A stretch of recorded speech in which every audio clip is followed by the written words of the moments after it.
Good morning everyone. आज हम लोग ग्रामर में थर्ड चैप्टर पढ़ेंगे जिसका हेडिंग है पार्ट्स ऑफ स्पीच। तो इस चैप्टर को स्टार्ट करते हैं। Words are divided into different classes called parts of speech according to their use, that is according to the work they do in a sentence. English में जितने भी words हैं उनको सेंटेंस में कार्य एवं प्रयोग के विचार से विभिन्न भागों में बांटा गया है, जिसे पार्ट्स ऑफ स्पीच कहते हैं। There are 8 parts of speech in English grammar. English grammar में 8 पार्ट्स ऑफ स्पीच हैं, जो इस प्रकार हैं, जैसे noun, adjective, pronoun, verb, adverb, preposition, conjunction और इंटरजेक्शन। इन सभी को पार्ट्स ऑफ स्पीच कहते हैं। इनमें से प्रत्येक पार्ट को पार्ट ऑफ स्पीच कहते हैं। सेंटेंस में वर्ड्स का क्लासिफिकेशन वर्ड्स के कार्य एवं प्रयोग के अनुसार किया जाता है। इसे हम एग्जाम्पल से समझते हैं। जैसे मैंने यहाँ कुछ सेंटेंसेस लिखे।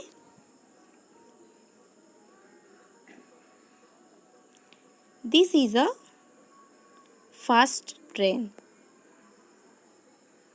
फिर मैंने नेक्स्ट सेंटेंस लिखा, द बॉय रन्स फास्ट। यहाँ मैंने 2 सेंटेंसेस लिखे। तो फर्स्ट सेंटेंस में देखिए, this is a fast train. इस सेंटेंस में फास्ट जो एक एडजेक्टिव है, क्योंकि ये अपने साथ आए नाउन को डिस्क्राइब कर रहा है, उसे मॉडिफाई कर रहा है, उसकी विशेषता बतला रहा है, इसलिए यहाँ जो फास्ट है वो एक एडजेक्टिव के रूप में यूज हो रहा है। और फिर नेक्स्ट सेंटेंस में देखिए, द बॉय रन्स फास्ट। इस सेंटेंस में फास्ट ये जो वर्ड है वो एक एडवर्ब है, क्योंकि ये अपने साथ आए वर्ब को मॉडिफाई कर रहा है। यहाँ जो फास्ट है, जो वर्ड है, फास्ट वर्ड है, वो एक एडवर्ब है। तो यहाँ आप देख रहे हो, यहाँ एक ही वर्ड फास्ट जो वर्ड है वो अलग अलग सेंटेंस में अलग अलग पार्ट ऑफ स्पीच है। यहाँ जो फास्ट है वो एक एडजेक्टिव के रूप में यूज़ हो रहा है, और यहाँ जो वर्ड फास्ट है वो एक एडवर्ब के रूप में यूज़ हो रहा है। तो यहाँ आप देख रहे हो कि यहाँ एक ही वर्ड का यूज अलग अलग सेंटेंस में अलग अलग पार्ट ऑफ स्पीच हो रहा है। यहाँ एक एडजेक्टिव के रूप में यूज़ हो रहा है और यहाँ एक एडवर्ब के रूप में यूज़ हो रहा है। इसी तरह मैंने नेक्स्ट एग्जाम्पल लिया,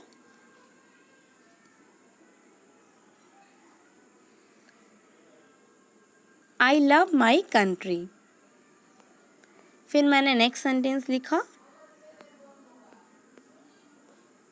सी is my love. First sentence में देखिए, आई लव माई कंट्री। इस सेंटेंस में लव जो एक वर्ब है। फिर नेक्स्ट सेंटेंस है, सी इज माई लव। इस सेंटेंस में लव जो है वो एक नाउन है। यहाँ आप देख रहे हो, यहाँ एक ही वर्ड, ये जो लव वर्ड है ये अलग अलग सेंटेंस में अलग अलग पार्ट ऑफ स्पीच है। यहाँ जो लव जो वर्ड है वो एक वर्ब के रूप में यूज़ हो रहा है, और यहाँ जो वर्ड है लव वो एक नाउन के रूप में यूज़ हो रहा है। तो यहाँ आपने देखा कि यहाँ एक ही वर्ड अलग अलग सेंटेंस में अलग अलग पार्ट ऑफ स्पीच है।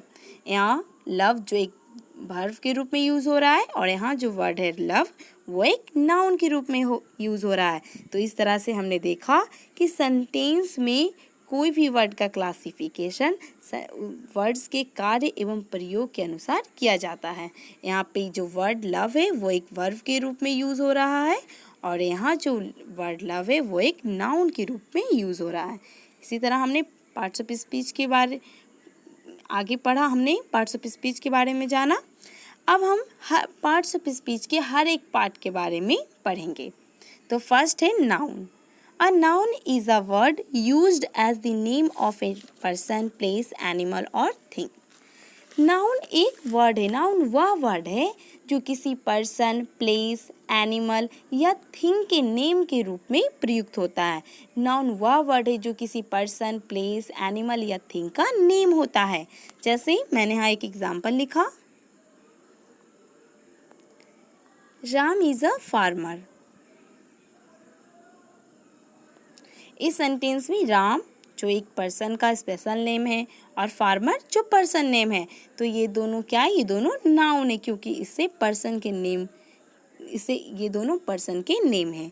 इसी तरह और भी यहाँ एग्जाम्पल्स दिए गए हैं। जैसे नेक्स्ट एग्जाम्पल है Akbar was a great king.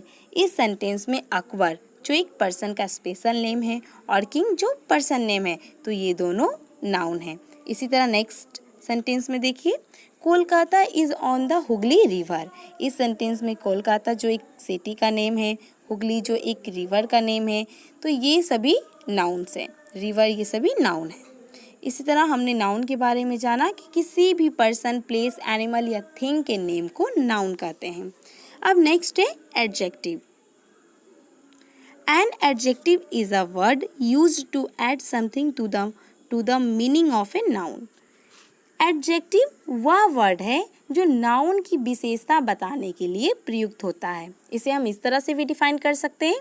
Adjective एक डिस्क्राइबिंग वर्ड है जो किसी नाउन को मॉडिफाई करता है, उसे डिस्क्राइब करता है, उस नाउन के बारे में कुछ बताता है। जैसे एग्जाम्पल से इसे समझते हैं। जैसे यहाँ फर्स्ट में है he is a brave boy. इस सेंटेंस में ब्रेव जो एक एडजेक्टिव है क्योंकि ये अपने साथ आए नाउन को डिस्क्राइब कर रहा है, उस नाउन को मॉडिफाई कर रहा है, तो कि वह बॉय कैसा है, तो ब्रेव है। तो यहाँ ब्रेव जो हो गया वो एक एडजेक्टिव हो गया। इसी तरह मैंने नेक्स्ट एग्जाम्पल लिखा Sita is a good girl. इस सेंटेंस में गुड जो एक एडजेक्टिव है क्योंकि ये अपने साथ आए नाउन को डिस्क्राइब कर रहा है, उस नाउन को मॉडिफाई कर रहा है, तो यहाँ जो गुड है वो एक एडजेक्टिव है क्योंकि ये अपने साथ आए नाउन की विशेषता बता रहा है कि सीता कैसी लड़की है, तो गुड गर्ल है, वो अच्छी लड़की है। तो यहाँ गुड जो हो गया वो एक एडजेक्टिव हो गया क्योंकि ये अपने साथ आए नाउन को मॉडिफाई कर रहा है, इसलिए गुड जो यहाँ पे है वो एक एडजेक्टिव है। इसी तरह 20, तो यहाँ 20 भी जो है वो भी एक एडजेक्टिव है। इसी तरह नेक्स्ट में देखिए pronoun. A pronoun is a word used in place of a noun. Pronoun वह वर्ड है जो किसी नाउन के प्लेस में प्रयुक्त होता है, जो किसी नाउन के प्लेस पर प्रयुक्त होता है, जो नाउन के बदले में आता है उसे हम प्रोनाउन कहते हैं। जब सेंटेंस में एक ही नाउन का यूज बार बार होता है तो नाउन के प्लेस पर प्रोनाउन का यूज करते हैं। जैसे एग्जाम्पल्स से इसे समझते हैं। Sita is a dancer.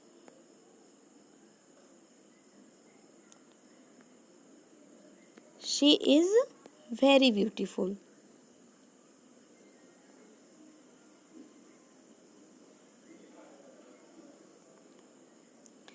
तो इस सेंटेंस में सीता जो एक नाउन है और शी जो प्रोनाउन है, तो यहाँ आप देख रहे हो सीता के प्लेस पर प्रोनाउन शी का यूज किया गया है। यहाँ सीता जो नाउन है, तो यहाँ सीता जो नाउन है उसके प्लेस पर शी प्रोनाउन का यूज किया गया है। हमने पढ़ा प्रोनाउन वह वर्ड है जो नाउन के प्लेस पर प्रयुक्त होता है, जो नाउन के बदले में आता है। तो आप देख रहे हो सीता जो नाउन है उसके प्लेस पे प्रोनाउन शी का यूज किया गया है।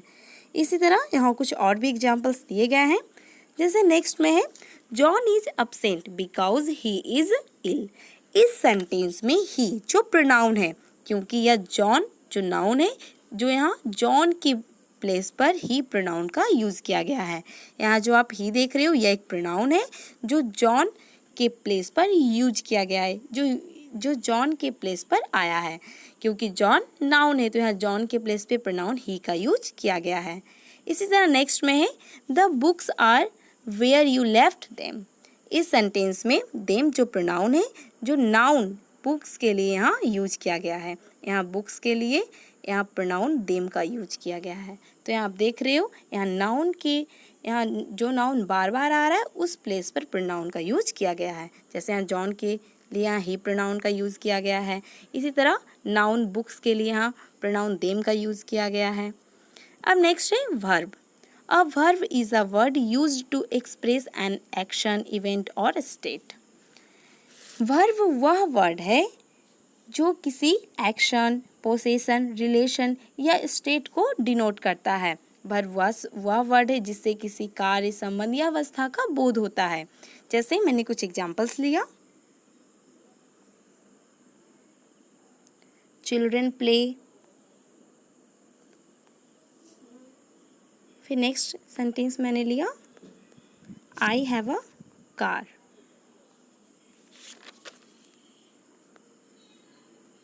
She is ill. तो यहाँ मैंने 3 सेंटेंसेस लिखे। फर्स्ट सेंटेंस में है चिल्ड्रेन प्ले। इस सेंटेंस में प्ले जो एक वर्ब है, क्योंकि यहाँ पे एक्शन डिनोट हो रहा है कि चिल्ड्रेन ने क्या किया, तो प्ले किया। तो यहाँ पे प्ले जो है वो एक्शन बता रहा है, इसलिए प्ले एक वर्ब है। इसी तरह नेक्स्ट में देखिए आई हैव अ कार। इस सेंटेंस में हैव जो एक वर्ब है, क्योंकि यहाँ पोसेशन हो रहा है, यहाँ पोसेशन बताया जा रहा है, इसलिए हैव एक वर्ब है। इसी तरह नेक्स्ट है शी इज़ इल। तो यहाँ इज जो है वो एक वर्ब है, क्योंकि इस यहाँ इज से स्टेट का बोध हो रहा है, अवस्था का बोध हो रहा है। इस तरह प्ले, हैव, इज ये सभी वर्ब्स हैं। इसी तरह एग्जांपल्स में दिए गए हैं, जैसे the girl wrote a letter to her cousin. तो इस सेंटेंस में रोट, यहाँ पे रोट एक्शन हो रहा है, तो यहाँ पे रोट जो है वो एक वर्ब है। इसी तरह रोट, इज, आर ये सभी वर्ब्स हैं। अब नेक्स्ट पेज में आते हैं adverb. An adverb is a word used to add something to the meaning of a verb, an adjective or another adverb. Adverb वह वर्ड है जो किसी वर्ब, एडजेक्टिव या दूसरे एडवर्ब की विशेषता बताने के लिए प्रयुक्त होता है।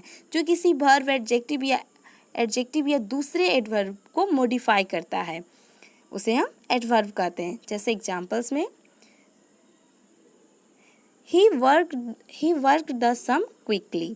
तो इस सेंटेंस में क्विकली जो एक एडवर्ब है, क्योंकि ये वर्ब वर्कड को मॉडिफाई कर रहा है, इसलिए यहाँ क्विकली जो है वो एक एडवर्ब है। इसी तरह नेक्स्ट है this flower is very beautiful. इस सेंटेंस में वेरी जो एडवर्ब है, क्योंकि अपने साथ आए एडजेक्टिव को मॉडिफाई कर रहा है, उसकी विशेषता बतला रहा है, इसलिए वेरी एक एडवर्ब है। यहाँ बताया गया है एडवर्ब वह वर्ड है जो किसी वर्ब, एडजेक्टिव या दूसरे एडवर्ब की विशेषता बताने के लिए प्रयुक्त होता है। तो यहाँ वेरी जो है वो अपने साथ आए एडजेक्टिव की विशेषता बतला रहा है, इसलिए वेरी वो एक एडवर्ब है। इसी तरह नेक्स्ट है she pronounced the word quite correctly. इस सेंटेंस में क्वाइट जो एक एडवर्ब है, क्योंकि ये दूसरे एडवर्ब को मॉडिफाई कर रहा है, इसलिए यहाँ क्वाइट जो है वो एक एडवर्ब है। इसी तरह क्विकली, वेरी, क्वाइट ये सभी एडवर्ब हैं। अब नेक्स्ट है preposition. A preposition is a word used with a noun or a pronoun to show how one noun or pronoun stands in relation to another noun. Preposition वह word है जो किसी noun या pronoun के साथ प्रयुक्त होकर उस नाउन या प्रोनाउन का संबंध दूसरी नाउन के साथ दिखाता है। प्रीपोजिशन वह वर्ड है जो किसी नाउन या प्रोनाउन के साथ प्रयुक्त होकर उस नाउन या प्रोनाउन का रिलेशन, संबंध दूसरे नाउन के साथ दर्शाता हो, दिखाता हो। जैसे examples to, with, for, in, into, on ये सभी प्रीपोजिशंस हैं। तो यहाँ सेंटेंस इसे समझते हैं।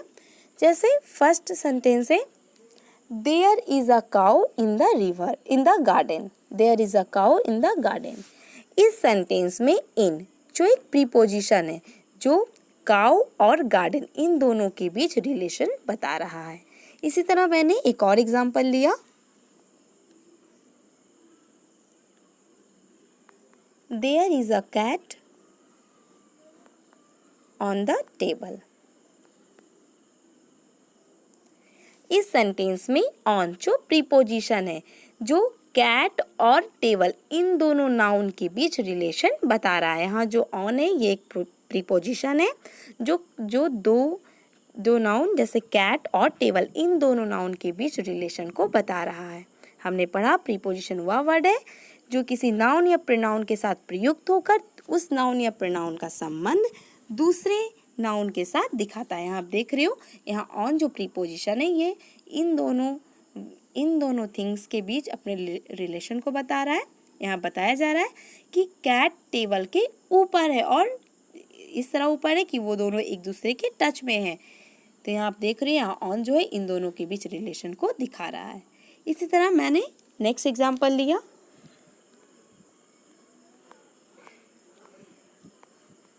आई am writing with a pen.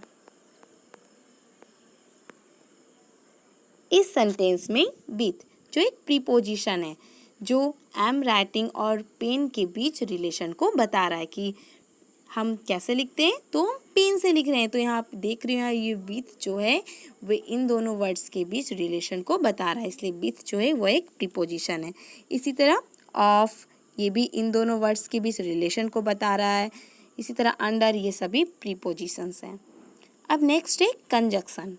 A conjunction is a word used to join words और ग्रुप ऑफ वर्ड्स।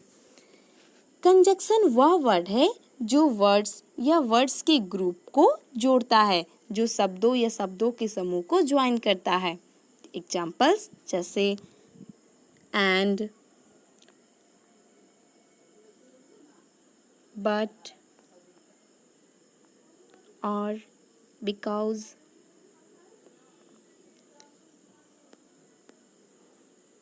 ये सभी कंजक्शन है। तो यहाँ सेंटेंस में इसका यूज जानेंगे। जैसे आप देख रहे हो यहाँ सेंटेंस से इसे समझेंगे। जैसे यहाँ फर्स्ट में Rama and Hari are cousins. तो इस सेंटेंस में एंड जो एक कंजक्शन है जो दो वर्ड रामा और हरी इन दोनों को ज्वाइन कर रहा है। इसी तरह नेक्स्ट में देखिए I ran fast but missed the train. इस सेंटेंस में बट जो एक कंजक्शन है जो वर्ड्स के ग्रुप, यहाँ दो वर्ड्स के ग्रुप को ज्वाइन कर रहा है। हमने पढ़ा कंजक्शन वह वर्ड है जो वर्ड्स या वर्ड्स के ग्रुप को ज्वाइन करता है। तो यहाँ आप देख रहे हो यहाँ ये दोनों वर्ड्स के ग्रुप को बट ज्वाइन कर रहा है, इसलिए बट एक कंजक्शन है। इसी तरह यहाँ रामा और हरी इन दोनों वर्ड को एंड ज्वाइन कर रहा है, इसलिए एंड यहाँ कंजक्शन है। इसी तरह हम कंजक्शन के बारे में हमने पढ़ा। अब नेक्स्ट है interjection. An interjection is a word which expresses some sudden feeling. Interjection वह वर्ड है जिससे आकस्मिक भावना व्यक्त होती है, जिससे आकस्मिक भावना व्यक्त हो, जिससे अचानक मन का भाव व्यक्त होता है। जैसे हुर्रा, अल्लास, ब्रावो, वाव, ये सभी इंटरजेक्शन है। जैसे मैंने यहाँ एक एग्जाम्पल लिखा।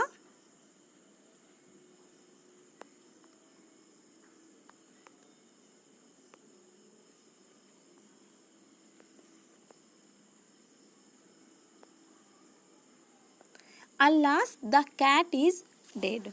इस सेंटेंस में अल्लास से अचानक दुख का भाव व्यक्त हो रहा है, इसलिए अल्लास जो है वो इंटरजेक्शन है। हमने पढ़ा इंटरजेक्शन वह वर्ड है जिससे अचानक कोई भावना, मन की भावना एक्सप्रेस होती है, जिससे अचानक मन की भावना व्यक्त होती, चाहे वो खुशी का भाव हो या कोई दुख का भाव हो। तो यहाँ आप देख रहे हो यहाँ अचानक एक दुख का भाव होता है, अल्लास द कैट इज डेड। तो यहाँ अचानक अत्यधिक दुख का भाव व्यक्त हो रहा है, इसलिए यहाँ जो वर्ड अल्लास है वो एक इंटरजेक्शन है। इसी तरह नेक्स्ट में देखिए hurrah we have won the game. तो यहाँ हुर्रा जो एक इंटरजेक्शन है, क्योंकि यहाँ पे बताया जा रहा है कि hurray we have won the game. तो यहाँ पे जब हम गेम जीत जाते हैं तो हम हुर्रे बोलते हैं, अचानक हमारे मन में खुशी का भाव आ जाता है और हम हुर्रे बोलते हैं जब हम गेम जीतते हैं तो हमारे मन में अचानक खुशी की भावना आ जाती है। तो इंटरजेक्शन जो होता है वो अचानक कोई भी भावना जो मन में आ जाती है उसी को एक्सप्रेस करने के लिए जो वर्ड यूज होते हैं वे सभी इंटरजेक्शन है, जैसे हुर्रा, वाव, ये सभी इंटरजेक्शन है। तो यहाँ हमने पार्ट्स ऑफ स्पीच के हर एक पार्ट के बारे में जाना। यहाँ नोट में कुछ बताया गया है, जैसे है there is also another class of words called determiners. Determiners are words like a, and, the, this, that, these, those, every, each, some, any, my, his, her, one, two, etc., which determine or limit the meaning of the words that follow. यहाँ बताया जा रहा है कि words का, शब्दों का एक और भी ग्रुप होता है जिसे डिटरमिनर्स कहते हैं। यहाँ हमने पढ़ा कि पार्ट्स ऑफ स्पीच में सभी वर्ड्स आते हैं, लेकिन यहाँ बताया जा रहा है कि शब्दों का, वर्ड्स का एक और ग्रुप होता है जिसे डिटरमिनर्स कहते हैं। जो डिटरमिनर्स वे वर्ड्स होते हैं जो फॉलो करने वाले शब्दों के अर्थ को सीमित करते हैं, जैसे a, an, the, this, that, these, those, every, each, some, any, my, his, her, one, two, ये सभी डिटरमिनर्स हैं जो इन सभी के बाद नाउन का यूज होता है। ये सभी डिटरमिनर्स हैं जिनके बाद नाउन का यूज करते हैं। फिर यहाँ बताया गया है most determiners almost all except a, an and the are often treated as adjectives in traditional grammar. Traditional grammar में ज़्यादातर डिटरमिनर्स ए, एन और द को छोड़कर, जो डिटरमिनर्स होते हैं, ज़्यादातर डिटरमिनर्स ए, एन और द को छोड़कर जितने भी डिटरमिनर्स होते हैं वो एडजेक्टिव्स के रूप में प्रयोग में लाए जाते हैं। अक्सर एडजेक्टिव्स के रूप में यूज़ होते हैं, एडजेक्टिव्स के रूप में प्रयोग में लाए जाते हैं। अब यहाँ पे नेक्स्ट में देखिए, to parse a word is to tell what part of speech it is. Let's parse the words in italics in the following sentences. यहाँ बताया जा रहा है कि यहाँ हर एक वर्ड को डिस्क्राइब करना है, जो यहाँ हर एक वर्ड के बारे में बताना है कि वो कौन सा पार्ट ऑफ स्पीच है। यहाँ जो नीचे सेंटेंसेस दिए गए हैं उन सेंटेंसेस में जो इटैलिक्स में जो वर्ड्स लिखे गए हैं उन वर्ड्स के बारे में, सभी के बारे में बताना है कि वे कौन से पार्ट्स ऑफ स्पीच है और उसे डिस्क्राइब भी किया गया है, करना है। जैसे ए में देखिए फर्स्ट सेंटेंस में, a crow once stole a big piece of cheese. इस सेंटेंस में जो वर्ड इटैलिक में लिखे होंगे उसे हम उसका पार्ट ऑफ स्पीच बताएंगे कि वो कौन से पार्ट ऑफ स्पीच के अंडर आता है। जैसे फर्स्ट वर्ड है जो इटैलिक में लिखा हुआ है क्रो, तो यहाँ डिस्क्राइब किया गया है crow, a noun because it is a name. Crow जो एक नाउन है क्योंकि यह एक नेम है। हमने नाउन के बारे में पढ़ा जो किसी थिंग का नेम होता है, चाहे वो पर्सन नेम हो, एनिमल, वर्ड या किसी भी थिंग का नेम हो, वो नाउन होता है। तो यहाँ क्रो जो एक वर्ड का नेम है, तो इसलिए यहाँ जो क्रो है वो एक नाउन है। फिर नेक्स्ट है once, an adverb modifying the verb stole because it tells us when a crow stole. Once जो एक एडवर्ब है जो अपने साथ आए वर्ब स्टोल को मॉडिफाई कर रहा है, उसे उसकी विशेषता बता रहा है और यह हम लोगों को बताता है कि कब क्रो ने स्टोल किया, कब क्रो ने चुराया। इसी तरह नेक्स्ट है stole, stole a verb because it says that a crow did. Stole जो एक वर्ब है, यहाँ स्टोल जो है वो एक वर्ब के रूप में यूज हुआ है क्योंकि यहाँ पे एक्शन हुआ है, जो यहाँ पे क्रो ने जो एक्शन किया है, जो काम किया है वो क्या, कौन सा एक्शन किया था, स्टोल, चोरी करने का काम किया। तो यहाँ स्टोल जो है वो एक वर्ब है। इसी तरह नेक्स्ट है big, an adjective qualifying the noun piece because it goes with the noun piece to describe it. Big जो एक एडजेक्टिव है जो अपने साथ आए नाउन पीस को डिस्क्राइब कर रहा है, उसके बारे में कुछ बता रहा है। अब नेक्स्ट पेज में आते हैं। Of, a preposition governing the noun cheese because it shows the relation between two things piece and cheese. Of जो एक प्रीपोजिशन है, जो दो वर्ड्स, जो दो थिंग्स पीस और चीज, इन दोनों थिंग्स के बीच रिलेशन को बताता है। यहाँ ऑफ जो है वो पीस और चीज इन दोनों वर्ड्स के बीच के रिलेशन को बता रहा है। अब नेक्स्ट सेंटेंस में देखिए, यहाँ है he came after we left, he came after we left. तो यहाँ इन सेंटेंस में जो इटैलिक्स में लिखे गए हैं उसका पार्ट ऑफ स्पीच बताना है कि वो किस पार्ट ऑफ स्पीच के अंडर आते हैं, जैसे हमने पहले किया। अब फर्स्ट में है he, a pronoun because it is used instead of a noun. He जो एक प्रोनाउन है क्योंकि यह नाउन के बदले में यूज किया गया, क्योंकि यह नाउन के बदले में आया है, इसलिए ही जो है यहाँ प्रोनाउन है क्योंकि यह नाउन के बदले में प्रयुक्त हुआ है। अब नेक्स्ट है, इसी सेंटेंस में एक और वर्ड इटैलिक्स में लिखा गया है आफ्टर। यहाँ आप देख रहे हो, यहाँ लिखा हुआ है आफ्टर। तो यहाँ बताया गया है after a conjunction because it joins the sentence he came to the sentence we left. After जो एक कंजक्शन है जो सेंटेंस, दो सेंटेंस ही केम और वी लेफ्ट, इन दोनों सेंटेंसेस को ज्वाइन करता है। यहाँ पे आपने देखा सेंटेंस, जैसे यहाँ लिखा था ही केम आफ्टर वी लेफ्ट। तो यहाँ पे ये जो आफ्टर जो वर्ड है ये इन दोनों सेंटेंसेस को ज्वाइन कर रहा है। हमने कंजक्शन के बारे में पढ़ा। कंजक्शन वह वर्ड होता है जो वर्ड्स या वर्ड्स के ग्रुप को ज्वाइन करता है। तो यहाँ आप देख रहे हैं, यहाँ दो सेंटेंसेस को ज्वाइन किया जा रहा है, तो आफ्टर यहाँ एक कंजक्शन है। अब एक्सरसाइज 1 में देखिए, identify which parts of speech are the underlined words. यहाँ आइडेंटिफाई करना है कि अंडरलाइन किए गए वर्ड, अंडरलाइन किया गया वर्ड्स किस पार्ट ऑफ स्पीच, कौन सा पार्ट ऑफ स्पीच है। जैसे ए में है, you have to believe in your self if you ever expect to be successful at something. इस सेंटेंस में योर सेल्फ, जो यहाँ पे इस सेंटेंस में योर सेल्फ जिस पे अंडरलाइन किया गया है, तो यहाँ आपको बताना है कि योर सेल्फ कौन सा पार्ट ऑफ स्पीच है। तो योर सेल्फ प्रोनाउन है, तो आप यहाँ प्रोनाउन लिखोगे। यहाँ लिखना है आपको। इसी तरह नेक्स्ट में देखिए, we first went to the store to buy a few things. इस सेंटेंस में अ स्टोर पर अंडरलाइन किया गया है, तो यहाँ आपको बताना है कि स्टोर कौन सा पार्ट ऑफ स्पीच है।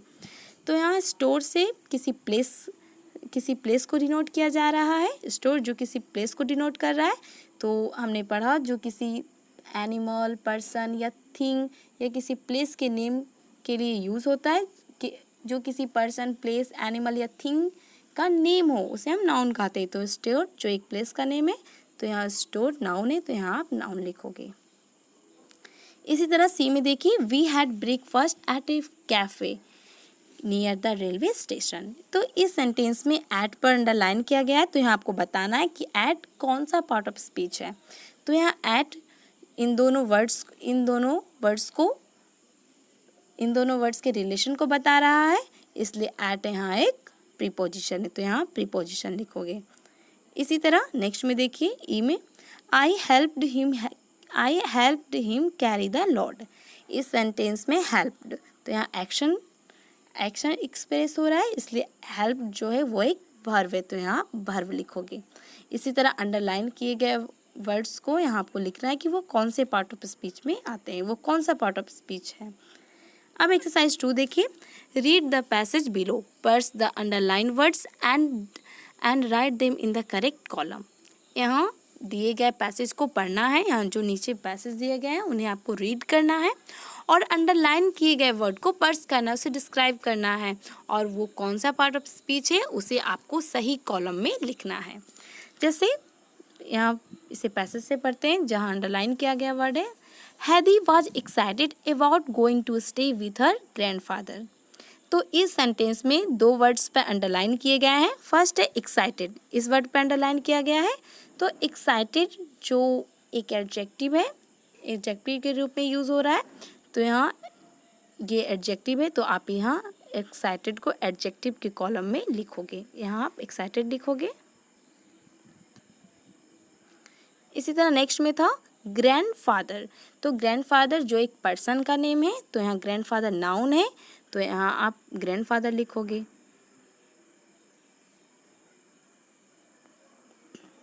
इसी तरह नेक्स्ट में देखिए, she was curious to learn more about her new home. इस सेंटेंस में 3 वर्ड्स सी, अबाउट और न्यू, इन 3 वर्ड्स पर अंडरलाइन किया गया है। तो फर्स्ट है सी, तो सी एक प्रोनाउन है क्योंकि यह नाउन के बदले में प्रयुक्त हुआ है, तो सी प्रोनाउन है, तो सी को आप प्रोनाउन की कॉलम में लिखेंगे। इसी तरह नेक्स्ट में देखिए अबाउट, तो अबाउट यहाँ प्रीपोजिशन है, तो आप इसे यहाँ प्रीपोजिशन के कॉलम में लिखेंगे। अबाउट को यहाँ आप प्रीपोजिशन के कॉलम में लिखोगे। इसी तरह नेक्स्ट था न्यू, तो न्यू यहाँ आप देख रहे हो न्यू होम, तो यहाँ न्यू जो है एक एडजेक्टिव है क्योंकि ये अपने साथ आए नाउन को डिस्क्राइब कर रहा है, उसके बारे में बता रहा है, उसे मॉडिफाई कर रहा है, तो न्यू यहाँ एडजेक्टिव है, तो न्यू को आप एडजेक्टिव के कॉलम में लिखोगे। इसी तरह नेक्स्ट में देखिए, she wanted to see the house, it's various corners and where she was going to sleep. तो इस सेंटेंस में वांटेड जो वर्ब है, क्योंकि यहाँ एक्शन बताया जा रहा है तो वांटेड वर्ब है, तो इसे आप वर्ब के कॉलम में लिखोगे। इसी तरह हाउस ये एक नेम है, तो हाउस नाउन है, तो इसे आप नाउन के कॉलम में लिखोगे। तो इस तरह अंडरलाइन किए गए वर्ड्स कौन सा पार्ट ऑफ स्पीच है, आपको उसे सही कॉलम में लिखना है। तो इस तरह आप इस चैप्टर को कंप्लीट करोगे और एक्सरसाइज को सॉल्व करोगे। Thank you.